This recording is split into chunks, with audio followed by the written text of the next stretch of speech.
May the words from my mouth and the meditations of my heart find their way to you in a way that is meaningful. Keep what works for you, discard the rest. Deal? Yes. Good morning. It is your civic duty to vote.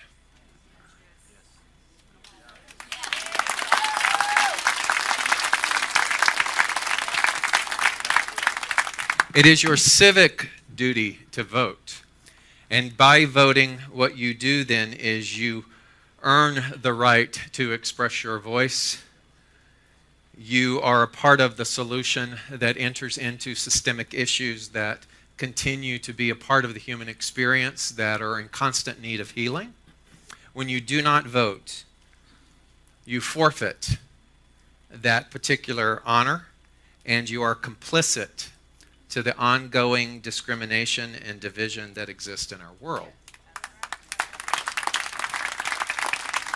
And if that is our civic duty, could it not be also that we have a spiritual duty to manifest? We have a spiritual duty to manifest. And by manifestation, I'm not talking about things. I'm not talking about jewelry or getting a husband or getting a wife or the yacht or the boat. I'm not talking about that materiality so much, even though that is some branch of manifestation. But what I'm talking about is the manifestation of quality of life. And that quality of life is deeply rooted in well-being. It's deeply rooted in emotional intelligence. It's deeply rooted in an understanding of what it is that we are designed in. It's deeply rooted in personal empowerment. And if we have a civic duty in our human skin, we also have a spiritual duty in order to be that receptive vessel, that instrument by which manifestation occurs. And so today, when I look at this particular topic, I am reminded of a story that Baji Daniels told me. She came to me, or several practitioners came to me because they wanted to teach. And so we had a couple of classes where we let them talk about what was on their heart, what they were passionate about teaching. And Baji Daniels wanted to teach on the Tao. And the Tao has been attributed to the writings of Lao Tzu. And she told me a story that I wasn't familiar with. She said that Lao Tzu had lived long in a particular community, and he had felt that it was time to leave. And as he was leaving, a member of the community ran to Lao Tzu and said, "Please, before you go, will you impart whatever it is that is on your heart so that we can write it down, so that we can scribe it, so that we can maintain it and continue to study it long after we were gone." So Lao Tzu got out of the Uber and he walked back into that community and he stayed, and that's where the Tao Te Ching came from. And I didn't know that Uber was back there, in that time frame. But it got me to thinking as I look at, I have 5 Sundays left with you, and as I imagine myself going off into other expressions, what are the seminal things? The things that I feel are most valuable as a part of our teaching, but also as a part of just overall spirituality that we need to look at, that we have the privilege to address, and that we can really check within ourselves to see if we are on target and if we are living out our spiritual duty. And so today, with Seed Time and Harvest, a book by Neville Goddard as our inspiration. Seed Time and Harvest is also the monthly theme. I bring you the 4 phases of manifestation. If you've ever taken a class in Science of Mind, we focus on the trifecta of the creative process. That trifecta has always been about looking at the process of thinking and how there is an inner response to that thinking. And then there is a manifestation from that thinking. But as I was reading Neville Goddard, he introduced a 4th step of that creative process. So we often explain to students that that's the seed, the soil, and the plant. You get the idea of the seed, correct? When you put the seed in the soil doesn't go, "Ooh, I don't like that seed." It just takes the seed. So that's the receptivity of the creative process, and the soil germinates and produces the plant. But here's the question. Here's the 4th thing that perhaps we don't often think about. Where'd the seed come from? Where did the seed come from? Where did you come from? Where did the consciousness that you have within you come from? And in that initial stage, we might often call that or reference that as first cause. And you and I are living, breathing vessels of first cause. And what that simply means spiritually, metaphysically, is that we are instruments of something known as intelligence. We are walking, living, breathing potentialities of infinite possibility based upon the way in which we work with this particular creative process. And so when we look at that, when we understand that, then what you and I are expressions of life force. And life force is undeniable. And life force then operates through you and I in a variance of degree. And that degree is based upon our participation. So how much life force are you exhibiting? And life force is suppressed or veiled or hidden or forgotten based upon either our ignorance or our resistance. And so if we live in an attitude of complicitness, if we live in an attitude of victimization, if we live in an attitude that things do not work out for us, if we live in an attitude or even a field of unexplored themes which hide within us subjectively, then that particular life force can only breed and exhibit and manifest according to our participation. And so the seminal question is, how much life force do you want to exhibit? That life force is not dependent upon your age or your history or your story or your diagnosis or anything up until this present moment in time. That life force sits in wait right now, the power of now. And in this power of now, you have some valuable decisions and opportunities and things to consider. And so when we look at that, when we understand the four phases of manifestation, we have to understand in the beginning of any manifestation is the recognition of what you and I are. And that's sometimes the thing that gets overlooked because we're so busy trying to do everything in the realm of the external. And so everything then that comes our way is an opportunity to remind us of who and what we are. It's great sometimes to travel because I get to use stories that I've already used here too many times.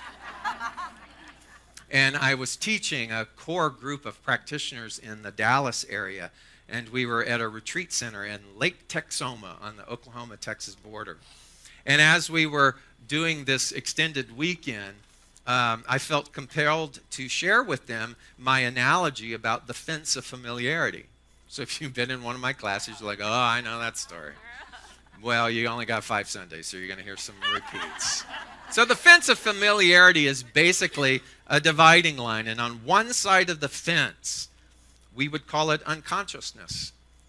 That's where all of the litter is. That's where the crabgrass and the broken bottles, that's where all of the complaints and the victimization lie. And on the other side of the fence is this beautiful consciousness, this verdant, green, fertile field of infinite potentiality that just seems to go on and on and on. And I would venture to say that every single person in here has made the decision to cross over the fence, to go from the side of unconsciousness to consciousness. And I joke that some of us straddle the fence, and it really hurts. It's just not anatomically comfortable to straddle the fence, so make up your mind.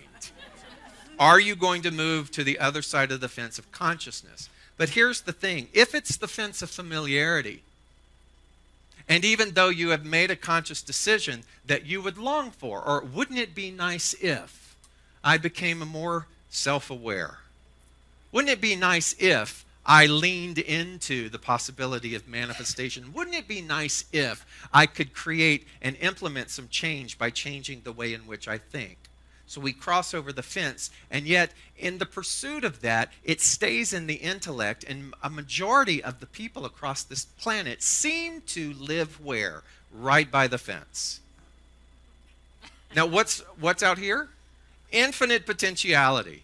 But where are most people? Right by the fence. hanging on, bloody knuckle grip, eating Cheetos and tacos and having a really good time. When, in point of fact, what we are designed, let's go back to first cause. What's that fourth step of manifestation that doesn't get talked about? Life force. Do you think that life force wants to hang out by the fence?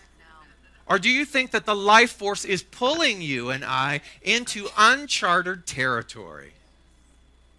But if we don't listen to it, if we ignore it, if we make up excuses, or even if we move towards it and things happen because things happen, then do we pick ourselves up and continue to move into the direction of that life force which is calling us into the mystery, into the thing that doesn't necessarily look or is spelled out in the way in which we think that it should be? Do we avoid all of that and run back to the fence, or do we pick ourselves up and keep moving? Because you see, manifestation, listen, manifestation does not happen at the fence. It doesn't. Not the kind of manifestation that you and I are designed for. And so I was sick, and I read a book, and it was a book for pleasure, not for teaching. And in my illness, I read this book by a millennial named Jedediah Jenkins, and it was called To Shake the Sleeping Self. And this guy was a carbon copy of me. He decided that he was going to ride a bicycle from Oregon to Patagonia. I didn't even know that you could do that. But his book is all about that particular experience. And I was so captivated by the book and everything that went through his life and in his mind, and the way in which every single day was a new adventure that he had to be in the now, that I began to look more and more things up about him, and I came across a bunch of podcasts. And one of these podcasts, he talked about the idea of time, because he said, I was gone 16 months. 16 months. And he said, in that 16 months, it was the longest 16 months of my life. He goes, it was as if time stood still, because every single day something new was occurring. Every single day I was having to make decisions that were predicated upon being in the now. And he said, but when I got back home and I started to call all of my friends and we started to get together, they said things like this: you're back already? And he said, that got me to thinking about this idea of time. Now, here's the paradox. We know, or we consider, that time is an illusion. And yet time, the human concept of time, is something that governs pretty much everything that we do, right? And so he started to look at this and he said, why is it that when we're older, we go, oh my God, it's November already? Or wow, where did 2018 go? Or, oh my God, I'm 104 already? Where did my lifespan go? It's as if time does what? Speeds up. But he says when we're adolescents, when we're 5, it is interminable for Christmas to come. Or the parent might say, you know what? This summer we're going to go to Disneyland. And that's all that we can think about. When is summer going to come? Or our birthday. And it seems as though the passage of time when we are 5 or 6 or 7 takes forever. And so there's a theory around that, and it's called proportional theory. And proportional theory says that when we are 5, 6, or 7 years old, the proportion of the amount of time that we've been on the planet is small. But as we age, that proportion of that time has been expanded, and so it seems as though time speeds up in proportion to our age. And so the thing about proportional theory says is that if you and I just stick within the routine of life, in other words, if you and I just hang out at the fence, then that which we understand time to be will rapidly go by. It will color our conversation, and we will say, oh my God, I've missed out.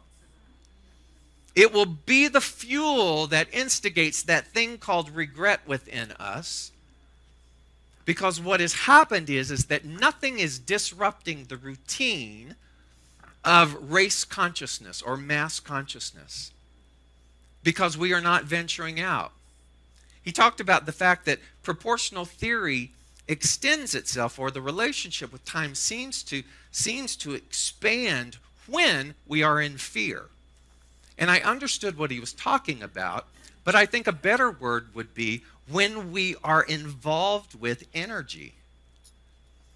Meaning that it isn't so much about labeling it as fear, but when we put ourselves into new energy or new territory, life does what?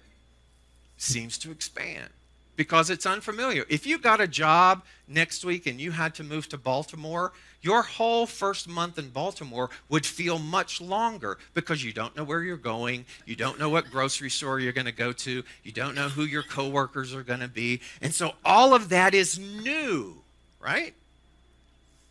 And so if you and I then are this first cause life force, it would seem to be that our proportional theory, or the way in which we are a part of that, would be something extended and powerful, because we would always be doing what? Continuing to move beyond what is normal. Continuing to move beyond what is our conformity. Continue to be moving on beyond what is routine for us. And so one of my seminal messages to you is about disruption, and the disruption of what you have accepted as normal. If what you have accepted as normal is some specific physical issue, I want to challenge you to move away from the fence and to stop talking about it as if it's your identity. If you are continuing to find yourself in the same situation month after month after month with your finances, so much so that it has become a part of your identity, I want to challenge you to move away from the fence of familiarity and begin to do something about that with regards to your capability of manifestation. To take responsibility for the way in which we think, not just once, but consistently. If your story or your identification over and over again is not being able to catch a fair break, then I want you to realize that that story is fostered and bred and fueled by the fact that you keep standing by the fence instead of being willing to break that narrative and move into uncharted territory. And so we must look at the way in which we theme ourselves. And so Neville Goddard, in his book, Seed Time and Harvest, when he started to talk about these 4 steps of manifestation, he broke it down and he said, think of it like the aspects of a play. Have you all seen a play? Terry Burrell, have you ever seen a play? Right? And so he said, the 4 aspects of manifestation are like a play. He said, number 1 is there is a producer. The producer is the first cause. The producer is the one that suggests the theme or the desire or the wish of what it is that wants to be produced. So I want you to think about your producer nature. The producer nature is the part of you that is pure. It is the soul part of you. Do you think that the soul part of you is trying to get your attention?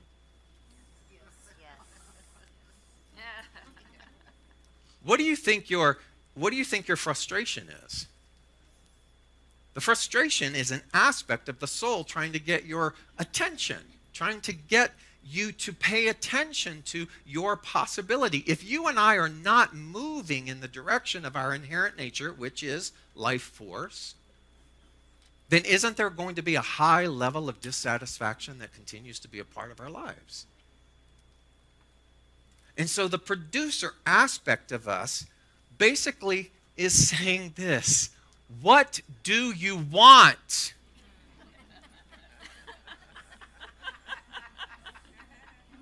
Any of you answered that? Any of you come to any clarity around the fact, what do you want? The producer can't produce a play unless you determine what it is that you want. And it's not going to be much of a play without a producer. And so that which is a part of you is saying, what do you want to appear on your world stage? The world stage of you, your identity, what you manifest. Do you know that you are the one that ushers in what gets played out on your world stage? And I don't know about you, but there are some world stages that I don't want to buy tickets for. I don't want to go see that play. Notice how I put it in the general and I didn't point out specifics. But do you realize, do people want to pay to come see your world stage? Are you living in that level of inspiration? And you and I must become specific about what it is that we want. It isn't enough for you to say, oh, I want to be successful. What do you want to be successful at? What do you want to do? And to get clarity around that. And I hope, before you even leave this building this morning, that you have some inkling about what it is that you are ready to produce. Someone said to me the other day, because they asked me something, and I said, I don't know. And that person looked at me and they said, the time for confusion is over. And I was like, oh no, you don't.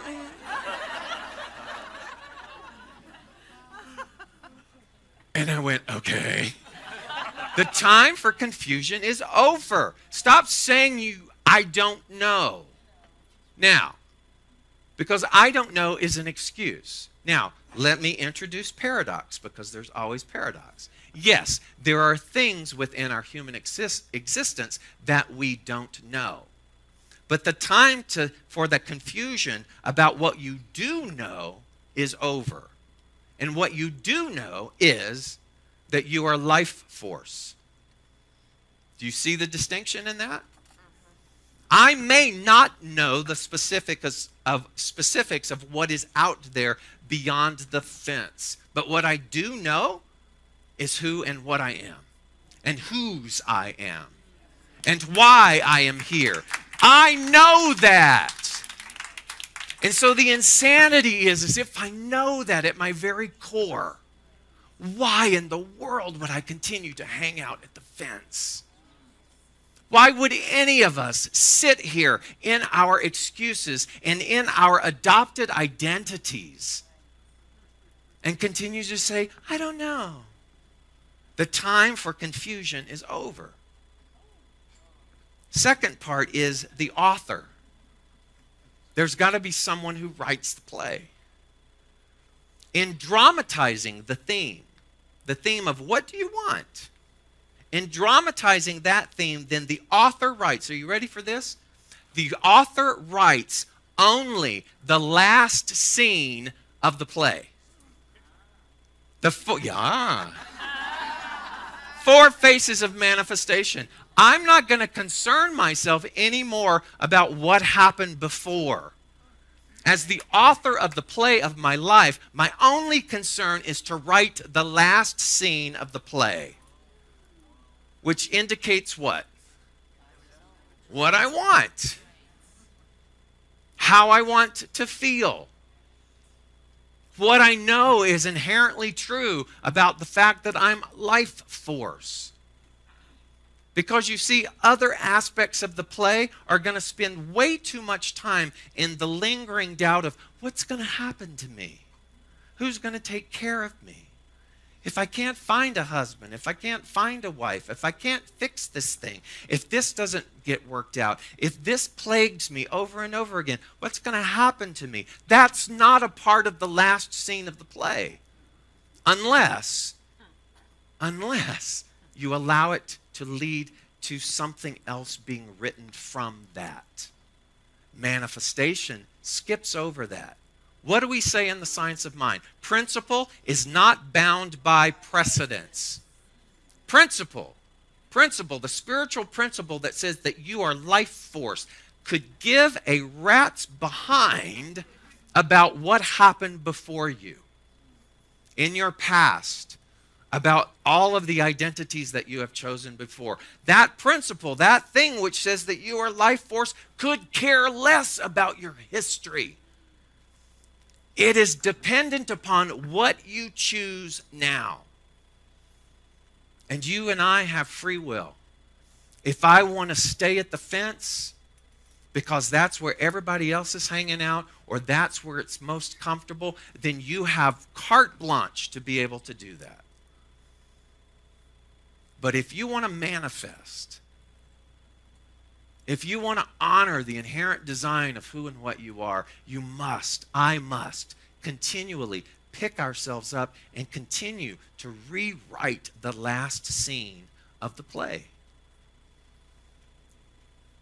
How do you want to feel? The next one is the director. And the director's task is to make sure that the actor remains faithful to the script and to rehearse that actor over and over and over again until it is such a natural part of who they are. The director is also one of the faces of manifestation inside of us. And it makes me think about my high school drama teacher. Because Bill Morton, he would always say, only concern yourself right now with getting your lines, memorizing your lines, where the tape is on the floor so that you know where to stand, hit your mark, get your lines down. And he goes, by the time it's all memorized and the play is up and running, I want you to forget everything else that I said, because it's going to be a natural part of who and what you are. It's not going to be mechanical anymore. So when you and I are directing that thing, sometimes it's going to feel mechanical, isn't it? Sometimes, because it's spiritual practice and we have to address it day after day, we'll be in that place of, oh, I got to do this right. I got to do this right. Let me tell you, there is no right or wrong in spiritual practice. There's only intention. There's only intention. And if your intention is to dress up and show up and be willing to practice, then you have succeeded. If your meditation isn't producing visions and you're not traveling to the planet Zohar, it doesn't mean that your meditation is wrong. You haven't gone to Zohar yet? Oh my God. Next year. Keep practicing. The thing is that we are to continue in it. If you read the Science of Mind magazine this month in the daily guides, day 1, Richard Moy posted this on Facebook. Humorist Josh Billing said, be like a postage stamp. Stick to one thing until you get there.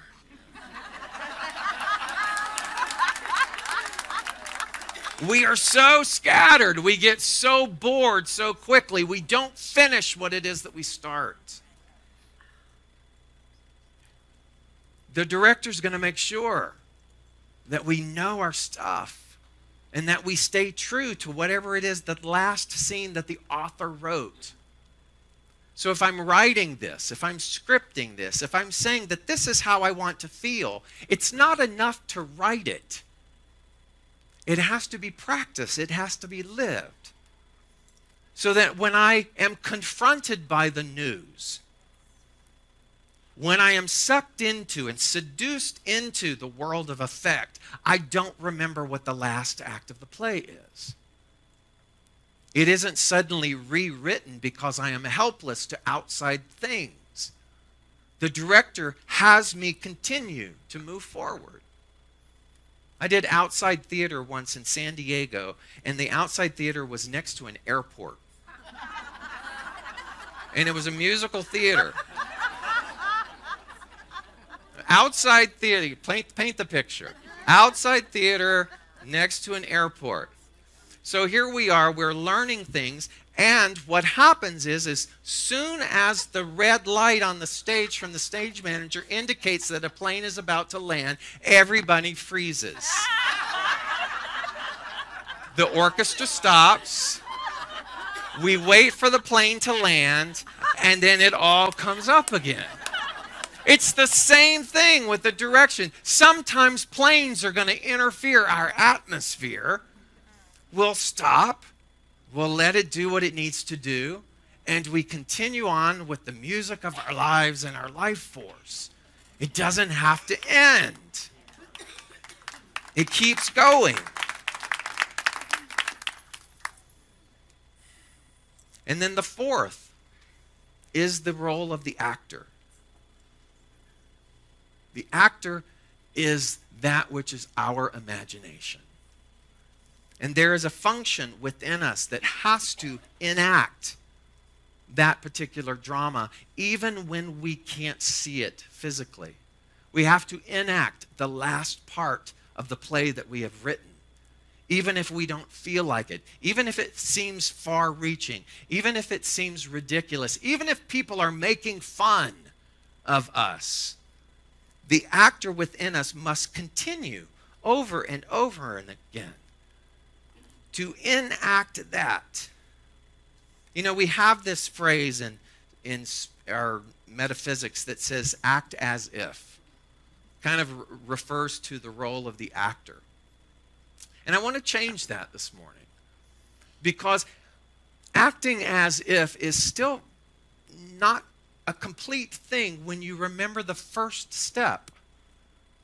The first step, which is the producer, which says that you are life force. So I don't want to just act as if. I want to know as if. And as a teacher now, I'm not going to tell students anymore, well, act as if until it becomes fully manifest. I'm going to say, no, know as if. Know as if. As you and I are acting this particular role. And so those four things Neville Goddard described in his biblical narrative. He called it the four mighty ones, the four quarters of the human soul. The first is Jehovah's King, who suggests the theme. That is the producer. The second is Jehovah's servant. That is the part of us then that becomes the author of the play. The third is the human part of us that is attentive and obedient to the vision that is the fulfilled desire. That is the director. And the fourth then is Jehovah itself. And as we act, we take on the persona of the life force. So, recap. Do you know what you want? If you know what you want, do you focus on that? Do you script and see yourself in the experience of that? Do you then repetitively live from that particular place? And then do you take on the persona of what exists within that last part of the play? Do you take on the persona of that? Do you take on the persona of life force? And so I want to bring you to this idea of proportional theory and ask you to disrupt your routine. And you might think that you actually do that. But in an infinite world, let me remind you that disruption has no limits. And so I want you to see where you're comfortable. I want you to see where you have resigned yourself because of your age or because of your history about what you think is possible. The state of the world and the way in which it is now needs people to move away from the fence.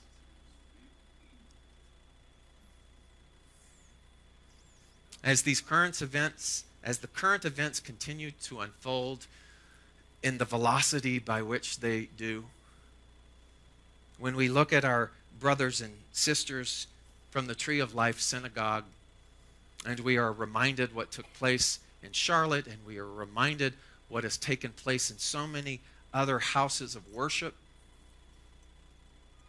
when we realize how fortunate that we are, we understand the urgency and the necessity for each and every one of us to move away from the fence.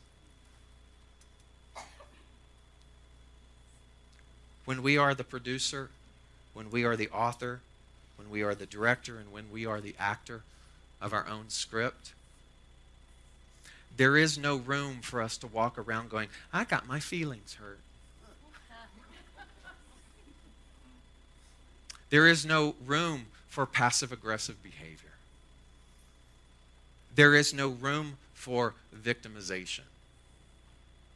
There is no room for confusion.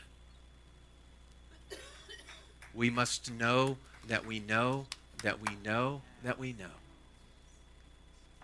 We must stand in that. And we must realize, and this is one of my favorite things to say to students or any place that I teach, that when we are actively participating in what we've just talked about and examined this morning, then there are people that you haven't even met yet who are going to be so integral in the expansion of your world. Isn't that not amazing? There are people you haven't even met yet that are going to bring a level of excitement and expansion and consciousness and awareness to your existence if and only if we play those parts dutifully and we continue to move forward into our infinite potentiality. And so it is.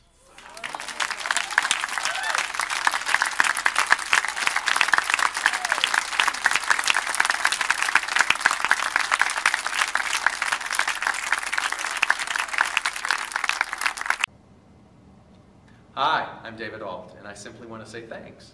Thanks for taking the time to watch our broadcast here at Spiritual Living Center of Atlanta. We have a vision, and that vision is to reawaken all to their spiritual magnificence. And one of the ways that we are able to do that is through this very medium of broadcasting. So if you got anything out of this, if you felt in any way inspired, or if something spoke to you directly, then I extend an invitation to you to become a part of our family by donating. And there are many ways in order for you to be able to do that.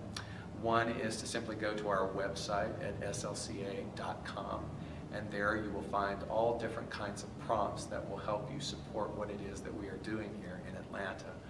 One way is to become a pledger. That means that you decide on a monthly basis that you are going to help us with this vision. Another way is to donate through our management system called Fellowship One, another through PayPal, and another even easier way is on your cell phone. You can do what's called text to tithe, and that number is 404-796-7030. Again, thank you so much for your support, and I invite you to come back weekly to see what it is that we're up to. Blessings.